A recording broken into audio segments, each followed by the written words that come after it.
Bro ఈ education సిస్టంలో justice లేదు బ్రో. అంటే అంటే ఇప్పుడు మనము కాలేజీకే పోతాం, మన సారోళ్ళు కాలేజీకి వస్తారు, కానీ వాళ్ళకెందుకు జీతం ఇస్తారు, మనకెందుకు జీతం ఇయ్యరు? అవును బ్రో, మనకి జీతాలు ఇచ్చలేరు, అందుకే మనం కాలేజ్కి వెళ్ళాం. అదే కదా, మళ్ళా ఎప్పుడు స్టూడెంట్స్కి ఎగ్జామ్స్ పెట్టడం కాదు, ఒకసారి సారోళ్ళకి కూడా ఎగ్జామ్స్ పెడితే అర్థమవుతుంది కాపీ కొట్టడం ఎంత కష్టమో. బ్రో మీరు డిగ్రీ స్టూడెంట్స్ కదా, మీ నోట్స్ ఉంటే ఇస్తారా? మా తమ్ముడు సెమిస్టర్ ప్రిపేర్ అవుతున్నాడు.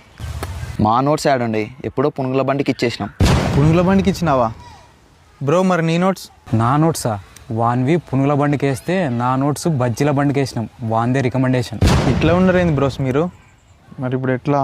మీ తమ్ముడు ఏం చదువుతున్నాడు? Degree first year. ఫ్రెషర్ అన్నమాట. అవును. అయితే ఇలాంటి ఫ్రెషర్స్ అందరి కోసం ఎస్ఐఏ అనే యాప్ ఉంది కదా. అంటే ఎస్ఐఏ అనే యాప్లో డిగ్రీలో ఇప్పుడే జాయిన్ అయిన ఫ్రెషర్స్ అందరి కోసం నోట్స్ ఉంటాయి. ఇందులో important question and answers, topic wise నోట్స్తో పాటు ప్రీవియస్ ఇయర్ క్వశ్చన్ పేపర్స్ కూడా ఉంటాయి. ఉస్మానియా, కాకతీయ, పాలమూరు, తెలంగాణ, మహాత్మా గాంధీ, శాతవాహన లాంటి ఏ యూనివర్సిటీలో ఉన్న డిగ్రీ స్టూడెంట్కైనా ఈ యాప్ 100% యూజ్ అవుతుంది. డిగ్రీలో జాయిన్ అయిన ఫ్రెషర్స్ అందరికీ ఇది పర్ఫెక్ట్ యాప్. ఈ యాప్ మనం స్టూడెంట్స్లా ఉన్నప్పుడు ఉండాల్సింది బ్రో.